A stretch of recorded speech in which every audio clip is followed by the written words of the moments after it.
अस्सलाम वालेकुम एवरीबडी। चलें जी, सबको मुबारक हो। एक और माशाल्लाह ज़बरदस्त इज़्ज़त वाला रिकॉर्ड बन गया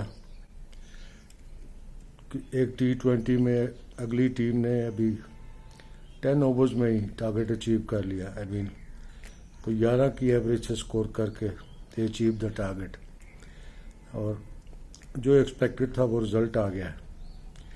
now my request to everybody is everybody knows exactly what is wrong and what is wrong for the last 3 years साफ नज़र आता है। अब मैं किसी की नीयत पे डाउट नहीं कर रहा, किसी की सिंसेरिटी पे डाउट नहीं कर रहा। लोग जो on their own decision maker बन गए, maybe they think they are taking the perfect decisions, but whatever decisions they are taking they are not working.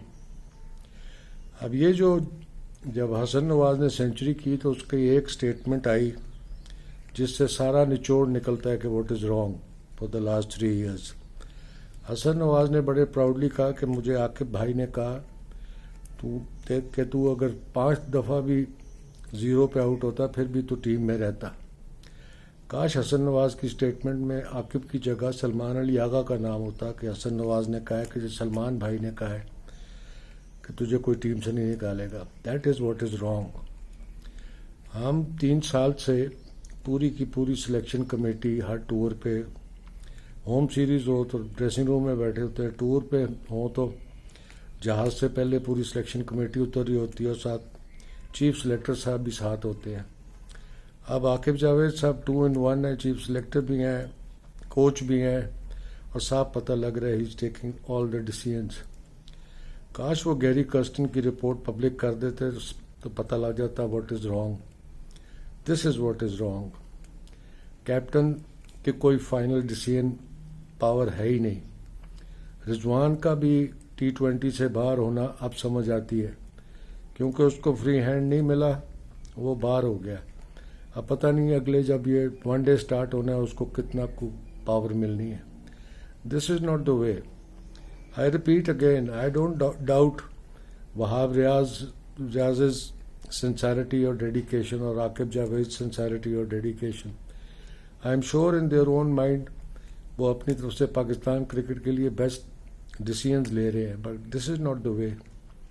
अब ये जो यंगस्टर्स डाले थे इस T20 में, there is no doubt everybody has got talent, मगर साफ पता लगता है कि इनको एक ही इंस्ट्रक्शन दे के बाहर भेजा गया है कि पहली बॉल से ही आपने स्ट्रोक प्ले करना है। ऐसे नहीं सेट होती कोई भी टीम, और इनका अब क्या फ्यूचर है। सारे प्रेशर में खेल रहे हैं, जो आता है वो आंखें बंद करके घुमाई जाता है।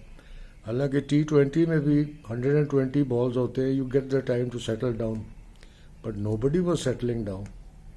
वो एक मैच में जाके अपने आप को टाइम दिया और वो बाउंड्रीज छोटी थी तो वी अचीव समथिंग। उसके बाद we are back to square 1। और मुझे तो कभी कभी फीलिंग होती है कि शादाब खान को भी इसीलिए इंक्लूड किया गया था to permanently get rid of है, क्योंकि आज के मैच में भी मेरा नहीं ख्याल जो हमारे लेजेंड्स और एक्सपर्ट्स बैठे होंगे शाम को डिफरेंट चैनल्स पे, वो ये नहीं मेंशन करेंगे कि उस सिटर 2 कैच उसकी बॉलिंग पर ड्रॉप हुए। वो सिर्फ ये बातें करेंगे कि उसको मार कितनी पड़ी। ऐसे नहीं क्रिकेट चलेगी। We have to change. Ideal scenario होता है सिलेक्शन कमेटी एक स्क्वाड सेलेक्ट करती है और सिलेक्शन कमेटी अपने घर चली जाती है, उसके बाद कोच जाने और कैप्टन जाने। That is the only way we can survive. Somebody has to wake up and do something good for Pakistan cricket and for Pakistan. बहुत डिग्रेड हो रहे हैं, पता नहीं कब तक आप बर्दाश्त करोगे और कब तक हम बर्दाश्त करेंगे, क्योंकि इस वक्त तो कोई छोटी सी भी कोई झलक नज़र नहीं आ रही किसी तरफ से इम्प्रूवमेंट की। बैलेंस ऑफ पावर ही नहीं है, ऐसे नहीं चलेगा।